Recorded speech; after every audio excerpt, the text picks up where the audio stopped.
I was still breathing, but my son had already brought a notary into the ICU. It wasn't the kind of moment I imagined when I thought of my children surrounding me on my deathbed. My daughter-in-law, with her practiced smile, slipped a pen into my limp hand while tubes snaked into my veins, feeding me medicine I barely felt. My eldest daughter leaned in close, her voice a soft, urgent whisper against my ear. "Just sign it, Mum. It'll make everything easier." I didn't answer. I didn't need to. My eyes traced the 3 faces around my bed. And I realized something. That made my chest tighten. These weren't my children anymore. At least, not in the way I used to know them. They were strangers wearing the skin of the people I had once raised. The faces I once saw full of love and care now wore expressions of impatience, frustration, and entitlement. It hit me then. These weren't the people I had raised. These were people who had already begun to move on, to take what they thought was theirs. I used to think that when my time came, they would inherit everything. But just a month earlier, I had made a decision that would change all of that, a choice no one knew about. And now, none of them were smiling. They never imagined their frail, old mother could outmaneuver them. A few weeks earlier, I had stood at the upstairs window of my house in Brookhaven, watching the soft evening light spill across the lake in warm pinks and golds. It had been a view I'd grown accustomed to over the past 2 decades. Beyond the window was the retreat center I had built with my own hands, a sanctuary I named Hartwell Retreats.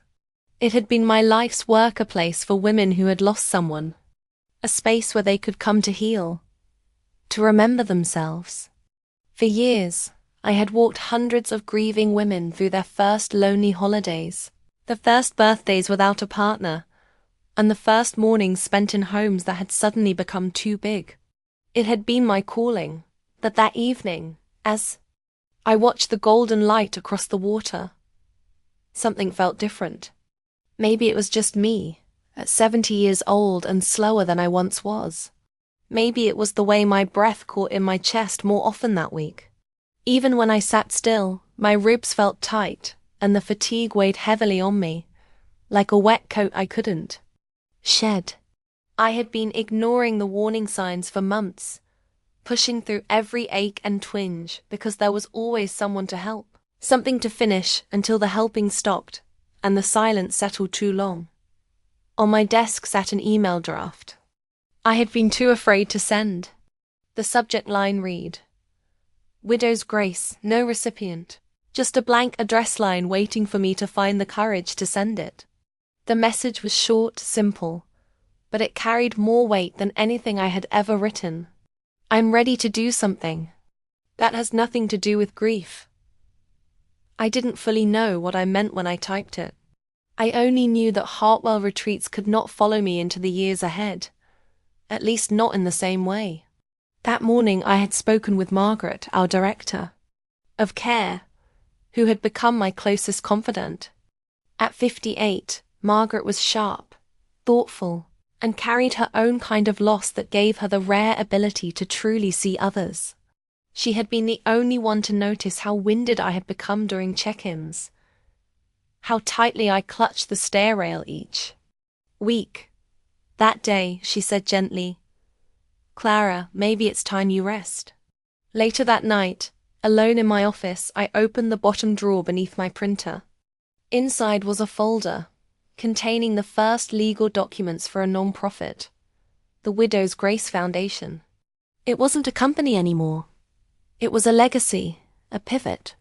3 weeks earlier, I had quietly transferred the ownership of Hartwell Retreats to the foundation.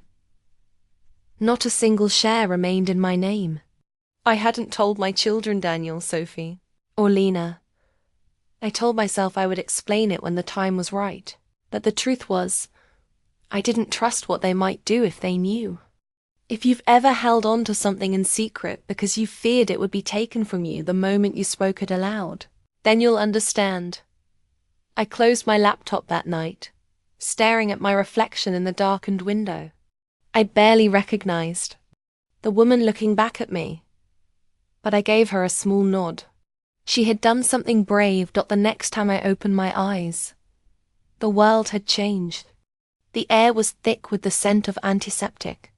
The beeping of machines kept rhythm with my pulse. A dull light burned overhead, and my throat felt raw.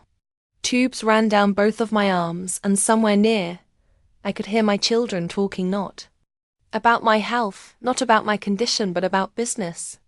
I kept my head still, pretending to be asleep, but every word sank into me like cold water. She still has the paperwork, Daniel said, his voice low but sharp, full of urgency. If we don't move now, it'll all be gone. She's in no condition to argue, Sophie replied, her voice smooth, practiced, like this was just business to her, not about her own mother lying in a hospital bed, unresponsive. Lena spoke. Next, always the quiet one. Maybe she'd just sign it. Just to get it over with. For peace of mind. There was a brief silence, a heavy, knowing pause that told me they had already decided what they were going to do. I heard the scrape of a chair, the soft shuffle of footsteps moving closer, the rustling of a folder being opened, the distinct pop of a pen cap. Even without looking, I knew what it was. Legal documents, perhaps the retreat, perhaps my house, maybe both. I tried to lift my hand, but it barely moved. My chest felt heavy. Every breath a slow climb. Then I felt someone take my left hand, pressing something cold and smooth into it, the barrel of a pen. Just hold it for her, Sophie said softly, almost sweetly, but there was no warmth in her voice. The pen rested in my palm, but my fingers wouldn't close around it. My body was weak, but my mind was sharp enough to understand what was happening. Lena leaned close to my ear. Just sign, Mom. You won't have to think about any of this again. I kept my eyes open, but they didn't seem to notice. Or maybe they thought I couldn't see clearly enough to matter. I watched their faces blur into shadowy shapes. 3 figures I had once fed, bathed, and comforted now standing at the edge of my bed, with a stranger holding a notary seal. I didn't sign. My hand stayed limp. Sophie pushed gently, trying to guide my fingers, but I let the pen fall. It rolled down the blanket and stopped near my hip. No one said anything for a long time. Then Daniel let out a short, frustrated breath and muttered something under his breath before walking out. Sophie followed. Lena hesitated for a moment, then left too. The man in the suit left last. When the door closed, I shut my eyes not from exhaustion, but because the room suddenly felt colder, emptier, hollow in a way that had nothing to do with temperature. They hadn't come to see if I would live. They hadn't brought flowers. Hadn't asked if I was in pain. They had come for papers. And a pen. I had given them everything once, when they were too small to do anything for themselves. And now, before I was even gone, they had come to take more. By the 3rd morning in the ICU, I was sitting up without help. The tubes were gone, and I could finally breathe without the oxygen clipped to my nose. My throat still burned when I swallowed, but it was better than before. The nurses checked on me every few hours, and I made sure to stay awake as much as I could. I wasn't going to drift off again, not until I knew exactly what my children had tried to make me sign. That afternoon, Margaret walked in, holding a little paper bag from the cafe downstairs. Her reading glasses were perched on her head, just like always. When she saw me sitting up, her hand flew to her chest. Clara, thank God, I was starting to worry. She set the bag on the table and pulled out a cup of coffee, placing it carefully in my hands. My fingers shook as I held it. They came, I said quietly. Her eyes narrowed. I figured. Probably with documents and a notary. I nodded, my mind racing. She didn't need more details. She knew. Daniel called the office. Margaret said, her voice steady but tight. Told the receptionist that since you are unwell, he would be taking over the retreat. Said you gave him verbal permission last month. He's just waiting on signatures. The paper cup in my hand felt hot. He had already planned this. He's just waiting on signatures, she repeated, her eyes softening with concern. I stared out the ICU window. All I could see was the top of a grey parking garage and a dull, empty sky. No water, no trees, nothing soft. I had always known Daniel was ambitious, but I never thought he would circle like this while I was unconscious. Sophie would follow his lead, and Lena would stay silent like she always did. But silence didn't mean innocence. Margaret studied me for a long moment. You don't have to fight this alone, Clara. I didn't answer. My mind was already moving, planning. That night I asked the nurse for my bag. Inside was my phone, my reading glasses, and a folded sheet of paper with the password to my private email. I logged in, ignoring the dozens of unread messages. In my widow's grace folder were the official transfer documents. Hartwell Retreats had been legally handed over to the foundation 3 weeks earlier, signed in front of 2 witnesses. And my lawyer. It wasn't mine anymore, but most importantly, it wasn't theirs either. I opened a new note on my phone and began typing, June 4th, I see you. Daniel brought a notary. Tried to force a signature while I was sedated. Sophie present. Lena assisted. No prior discussion. No consent given. I saved the file, backed it up to the cloud and emailed a copy to Margaret without a subject line. The next morning, I told the nurse I wanted to start walking again. She smiled and said she'd call physical therapy. 1 step, then another. My legs were shaky, but my mind was steady. They thought they had found their chance, that I was too weak to fight. They didn't know I had already let go of the thing they wanted most, and that made me freer than I had ever been. The following Tuesday, they discharged from the hospital. The doctor warned me to avoid overexertion and handed me a prescription for a heart monitor. He said I'd narrowly avoided a full heart attack. He called it a scare. I called it a shift, not just in my health, but in the way I saw things. Margaret picked him up. She had brought along a soft cardigan for my office and a tote bag filled with small containers of soup, crackers, and herbal tea. It was that kind of care that didn't ask for anything in return. We didn't talk much in the drive home. It wasn't that I didn't trust her. It was that my house felt different now.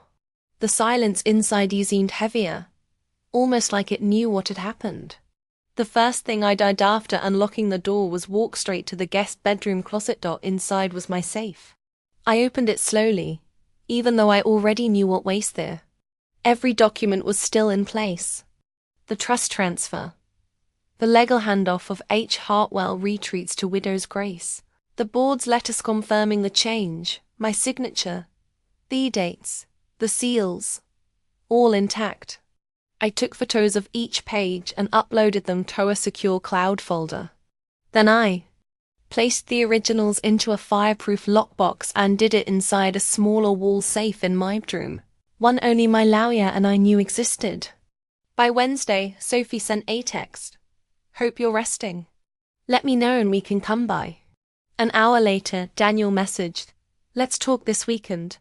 Lena didn't write, but I could feel her presence like a shadow. She had a way of being quiet without ever really disappearing. I didn't reply to any of them. The next day, an email came from Retreat's legal office. Apparently, Daniel had tried to schedule a meeting under my name, claiming he had authority to approve partnerships on my behalf. Hadn't. And even if he had, that authority no longer belonged to me.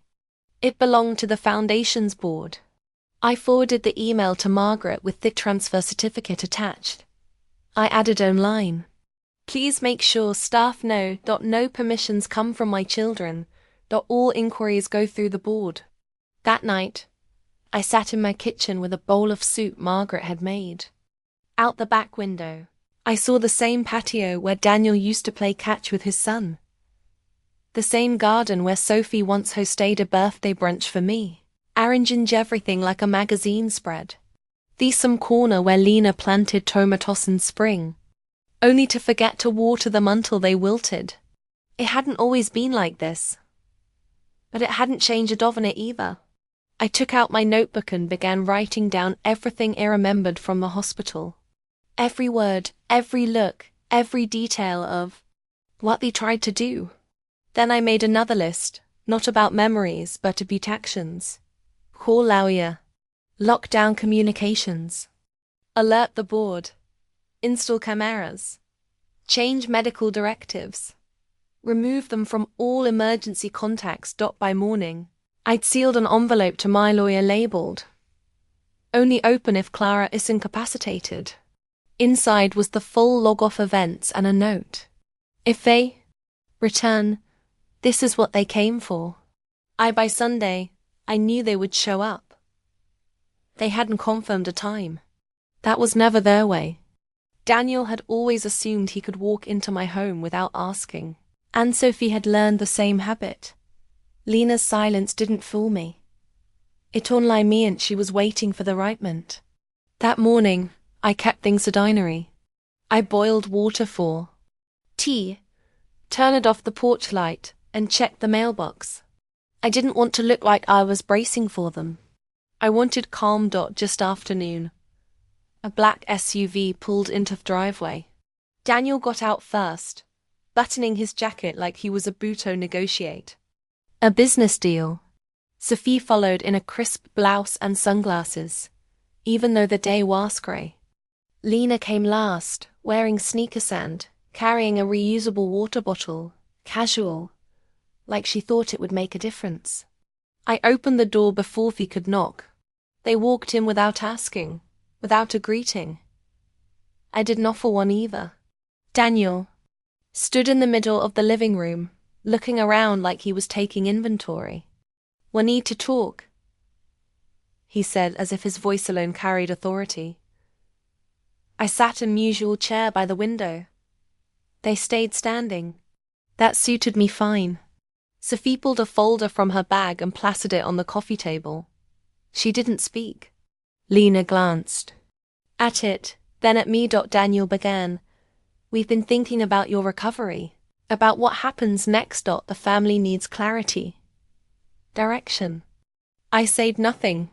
He opened the folder, revealing page after page. Power of attorney agreements, medical decision authorizations, documents granting shared interest in Hartwell retreats, and a proposed joint account for managing finances. It was all there, neatly stacked, like a generous offer. "Just sign the first two." Sophie said. "It's temporary, just until you're back on your feet." "For peace of mind," Lena nodded, her voice soft. I leaned forward, closed the folder slowly, and said, "No." Daniel stiffened. "You haven't even read." "No," I repeated. "Not today. Not any day." Sophie stepped back, blinking. Lena shifted, her hands tightening on her water bottle. Daniel's expression didn't change, but his voice dropped. "You're not thinking clearly. This isn't about control." I stood. "You're right. It's about trust. The kind you broke the moment you brought a notary into my hospital room." The room went silent. I walked to the door, opened it wide. "We're done here." Sophie snatched up their folder. Lena looked like she might cry, but didn't. Daniel's jaw tightened, but said nothing as he walked past me. The door shut with a soft click. He locked it.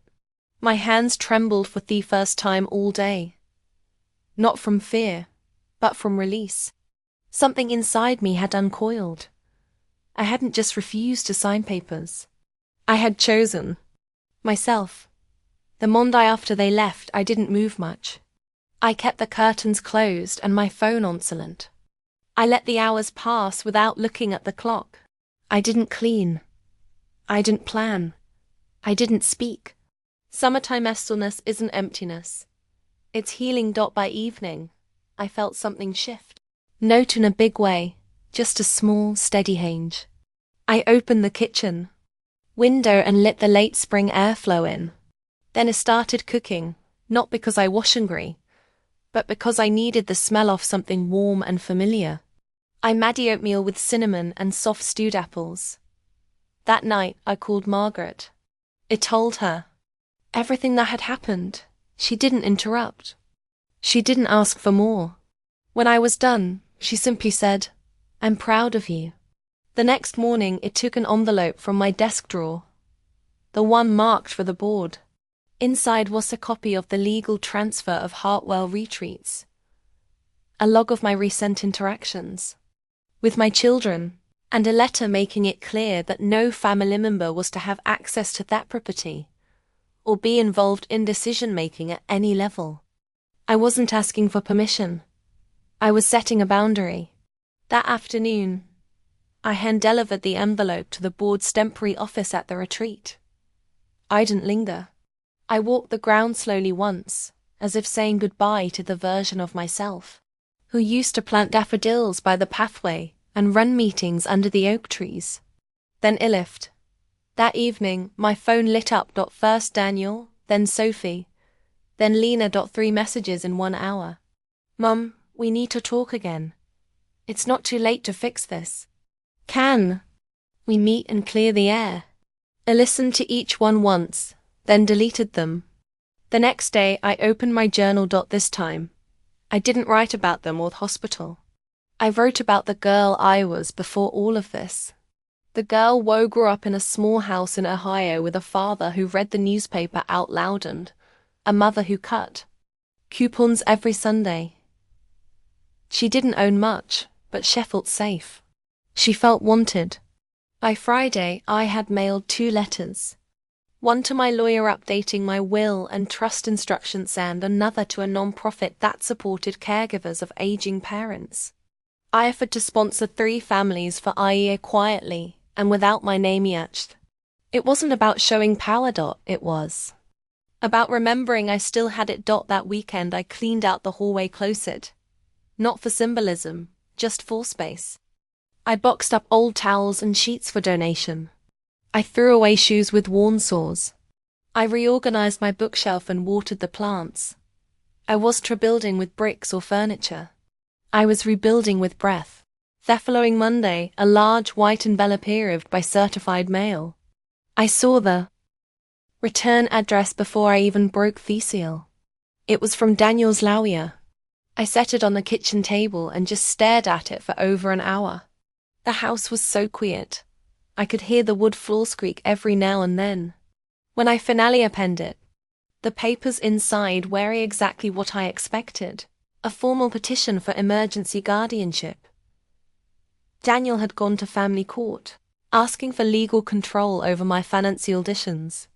Sophie and Lena had both signed, claiming they were worried about me declining judgment and erratic behavior.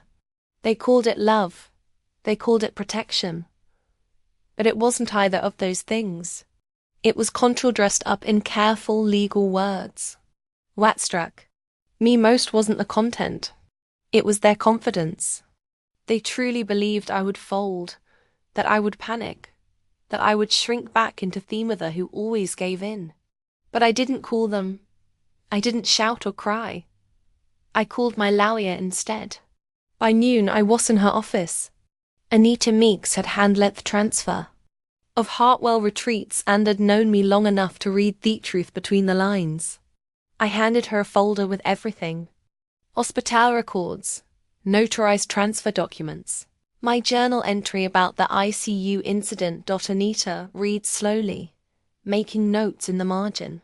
When she was done, she looked up and said, "This isn't just defense.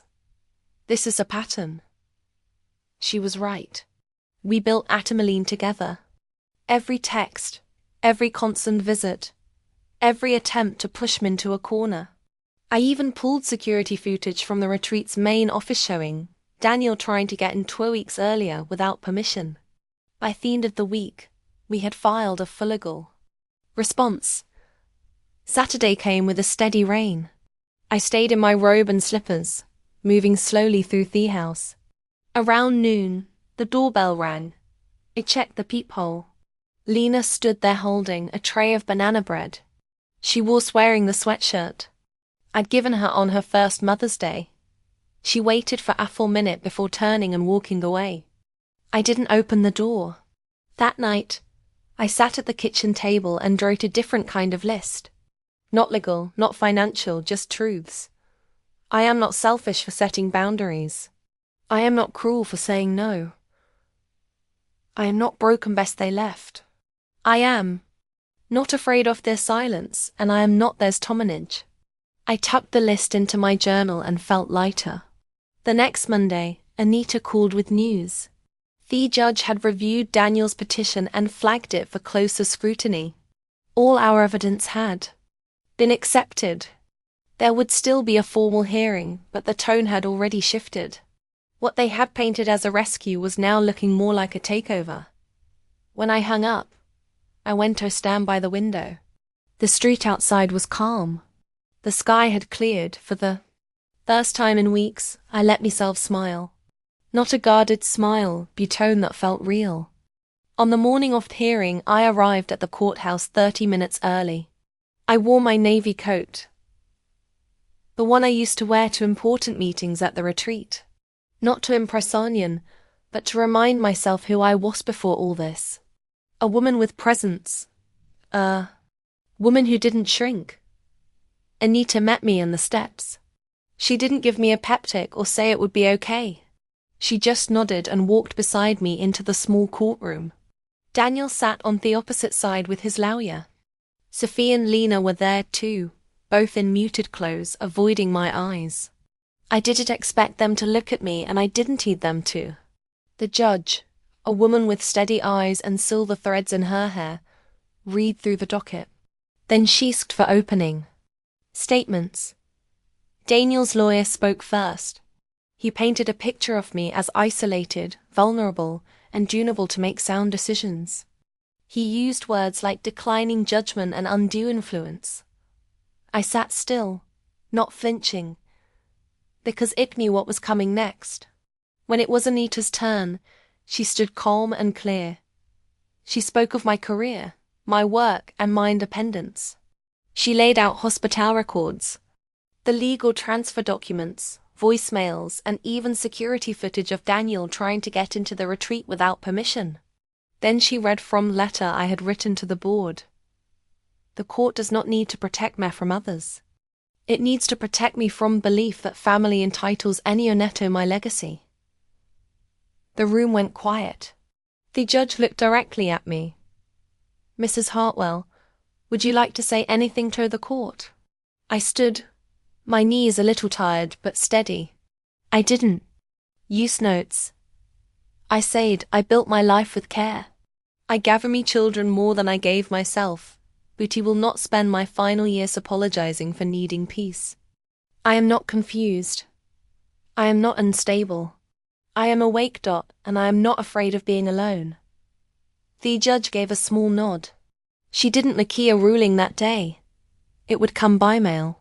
But when Anita and I walked out, she touched my arm and said quietly, "No matter what the letter says, you claimed yourself in that room." That night, I went home and made soup, lentils, and sweet potatoes. I lit the lavender candle Margaret had given me last winter, and didn't check the mailbox for 2 days. When the letter finally arrived, I sat at the kitchen table and read it slowly. The court had denied their guardianship request in full. The judge even noted possible financial manipulation by Daniel and referred it to a separate civil inquiry. I didn't feel like cheering. I just sat there letting the words settle inside me. It wasn't just a win. It was proof that I hadn't imagined everything. That what I felt was real. Later that afternoon, I took a short walk around my neighborhood. The air was soft. Children were drawing sums on the sidewalk with chalk, and a woman passed me with her golden retriever. We shared a small smile. I didn't feel victorious, I felt well. That evening, I opened my journal and wrote. They tried to write fiending, but the story is still mine, and I am still writing. 2 weeks later, the Hartwell Retreat's annual legacy dinner was coming up. It had been planned months ago. Daniel once suggested we use it to announce him as my successor. I hadn't cancelled the event. I had just changed the guest list. No family, no hires, no speeches about passing Thetich. Instead, I invited people who hadn't been turned away when the retreat became too exclusive. Teachers who you were said to bring struggling students, retired nurses who had asked to host supper groups. The women's shelter coordinator had emailed me 4 times before giving up. I told them the truth. This was no longer a family-owned retreat. It belonged to the community. The RSVP SSTARTED coming in. Some were short and polite. Others made me cry. One woman wrote to say her sister had found Peaceat, a workshop here 10 years ago. Another said she never imagined she'd step into a place so beautiful. 3 days before Thedina, Daniel showed up in my driveway, with no Lauya, no sisters, just him standing there with his hands in his pockets. I didn't invite him in. "What are you doing, Mom?" he asked. "Why are you throwing away the vision we built together? Why are you making this personal?" I looked at him calmly. "It's not personal. It's necessary. I spent too many years confusing love with loyalty. I won't do it anymore." He stared at me for a long moment, and there was no anger in his face, just emptiness, like someone looking at a house he used to live in, but no longer recognized. Before he left, he said, "You won't have anything left for US when this is done." "That's the point," I said. I closed the door, and for the first time in months, I didn't brace for the phone to ring. The silence felt clean. The night of the legacy dinner arrived quietly without fanfare. I spent the morning baking a simple lemon loaf and ironing my old navy dress, the one I wore the day Hartwell Retreats first opened its gates. It wasn't new or glamorous, beauty was mine. By sunset, the garden lights flickered on, casting a warm glow across the lawn. Chairs were arranged outside the glass house and guests began arriving. I stood by the entrance, greeting each one. There was a woman with silver hair holding her young grandson's hand, a man in a postal uniform, a woman in a wheelchair being pushed by her granddaughter. None of them were dressed up. None expected anything fancy.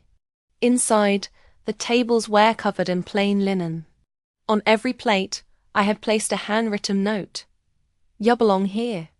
When it was time, I stepped up to the microphone. I didn't give a long speech. I told them about the early days, about how this place was meant to open to everyone, about how somewhere along the way, I lost sight of that, and how I'd finally made the choice to return it to its true purpose. Then he told them the most important part. Hartwell Retreats now belong to the community trust permanently. There would no inheritance battles, no loopholes, no reversal. This land was theirs forever. For a moment, no one spoke. Then one person stood, then another, and then the whole room rose to their feet, not clapping, just standing in quiet respect. Tears glistened in more than only pair of eyes, including mine. Later that night, after everyone had gone and the candles had burned down, I walked throughout the retreat one last time. The library, the meditation room, the little nook by the stairs where I used to drink me coffee before sunrise. Every corner held a memory, but none of them held me anymore. When I got home, I found Asmal envelope taped to my kitchen counter. No name, just a folded piece of notebook paper inside. It was in Sophie's handwriting. I didn't understand. I still don't. But I'm sorry. There was no request, no condition, just that line. I placed it gently in the drawer by the stove. Not because I forgave her yet, but because it no longer hurt to read it. That was my lesson in all of this. Summertime's peace doesn't come from getting back what you lost. It comes from protecting what's still yours. Your dignity, your choices, your voice. People will tell you that family is everything. But I've learned it's not true. Not if familiar uses love as a mask for control. What matters is surrounding yourself with those who want you to be free, no bound. And for the first time in a long time, I knew I was free. If you'd like, I can now give you a one-line powerful moral statement to use at the very end of the video for maximum emotional impact. Would you like me to do that?